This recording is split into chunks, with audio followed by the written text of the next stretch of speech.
നമസ്കാരം. ഞാൻ കലാശാല മുരളി. ഞാനിന്ന് ഒരു അത്ഭുത ഇല, ഇലയും മരവും നിങ്ങളെ പരിചയപ്പെടുത്തുക. മറ്റൊന്നുമല്ല, ഇല കണ്ടപ്പോൾ മനസ്സിലായി. ഓമ എന്ന് ചില പ്രദേശങ്ങളിൽ പറയും, ചില പ്രദേശങ്ങളിൽ പപ്പര എന്നും പറയും. നമുക്ക് ഓമ എന്ന് തന്നെ പറയാം. ഇത് ഓമയുടെ ഇലയാണ്. ഇത് വിശിഷ്ടമായ ഒരു പിന്നെ ഒറ്റമൂലിയാണ്. ഒറ്റമൂലി തന്നെയല്ല, ഓമ മരത്തിൻ്റെ ചുവട്ടിലാണ് ഞാൻ നിൽക്കുന്നത്. ഇത് കണ്ടോ, ഈ ഓമയ്ക്ക ഒക്കെ ഉണ്ട്. ഈ ഓമയ്ക്കായും വിശിഷ്ടമായ പിന്നെ ഔഷധ പ്രാധാന്യമുള്ള ഒന്നാണ്. തമിഴ്നാട്ടിലൊക്കെ ഓമയുടെ തോട്ടമുണ്ട്. എന്നിട്ട് ഈ ഓമയ്ക്കായിൽ നിന്ന് കറയെടുത്ത് ക്യാൻസറിൻ്റെ രോഗത്തിന് ചികിത്സിക്കുന്ന മരുന്നുണ്ടാക്കാൻ ഓമയ്ക്കായുടെ കറയാണ് ഉപയോഗിക്കുന്നത്. അത്ര വിശിഷ്ടമായ ഒരു സസ്യമാണ് ഓമ. ഈ ഓമയുടെ ഇല നമ്മുടെ നമുക്ക് നാട്ടിലുണ്ടാകുന്ന പല പല ആളുകൾക്ക് ഉണ്ടാകുന്ന അസുഖങ്ങൾക്ക് ഓമയുടെ ഇല നമുക്ക് ഉപകരിക്കും. ഇതിൻ്റെ കിളുന്തില എടുത്ത് അത് നമുക്ക് ബ്ലഡിലെ കൗണ്ട് കുറയുന്നതിന് ഇതിൻ്റെ കിളുന്തില എടുത്ത് അതിൻ്റെ കൂടെ മാതള നാരങ്ങയുടെ അകത്തെ ആ ദശയുണ്ടല്ലോ, അതും തമ്മിൽ ചേർത്ത് മിക്സിയിൽ അടിച്ച് ജ്യൂസായിട്ട് കുടിച്ചാൽ നമ്മുടെ ബ്ലഡിലുണ്ടാകുന്ന കൗണ്ട് കുറയുന്ന ആ രോഗത്തിന് വളരെ അത്ഭുതകരമായ മാറ്റങ്ങളൊക്കെ ഉണ്ടാകും.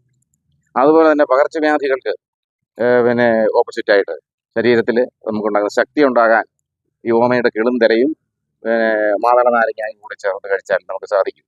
നമ്മുടെ ക്യാൻസർ കോശങ്ങളെയൊക്കെയും നശിപ്പിക്കാൻ ഓമ മൊത്തത്തിൽ ഉപകരിക്കുന്നുണ്ട്. ഓമയുടെ ഒരു അംശവും നമുക്ക് കളയാനില്ല. ഞാൻ പറഞ്ഞല്ലോ, തമിഴ്നാട്ടിൽ ഞാൻ കണ്ടിട്ടുണ്ട് എസ്റ്റേറ്റ്, ഓമയുടെ എസ്റ്റേറ്റ് ഉണ്ട്. അവിടുന്ന് ഓമയ്ക്കായിൽ നിന്നും കറയെടുത്തിട്ടാണ് ഔഷധ കമ്പനികളൊക്കെയും കൊണ്ടുപോയി ക്യാൻസറിനുള്ള മരുന്നുണ്ടാക്കുന്നത്. അപ്പം ഈ ഇല സിദ്ധൌഷധമാണ്.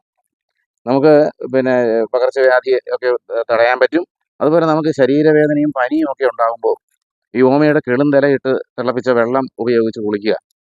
ശരീരത്തിലെ നീർക്കെട്ടൊക്കെയും മാറും. അതുപോലെ തന്നെ എണ്ണ കാച്ചാൻ ഉപയോഗിക്കും.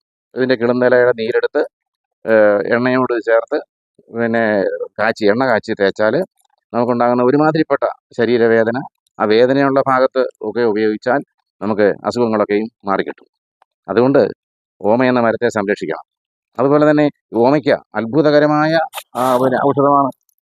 ഓമയ്ക്ക കൊണ്ട് നമുക്ക് ഔഷധം മാത്രമല്ല, പല കറികളും ഒക്കെ നമുക്ക് ഓമയ്ക്ക കൊണ്ട് ഉണ്ടാക്കാം.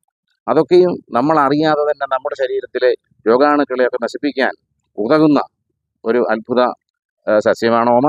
അതുകൊണ്ട് ഓമ നമുക്ക് ഒരു വീട്ടിലൊരു ഓമ വെക്കുന്നതിനൊന്നും വലിയ ബുദ്ധിമുട്ടൊന്നുമില്ല. അപ്പോൾ ഓമയൊക്കെ വളർത്തണം. അപ്പോൾ നമുക്ക് കറി വെക്കാം. അസുഖം വന്നാൽ നമുക്ക് മരുന്നായിട്ടും ഒക്കെ ഉപയോഗിക്കാം.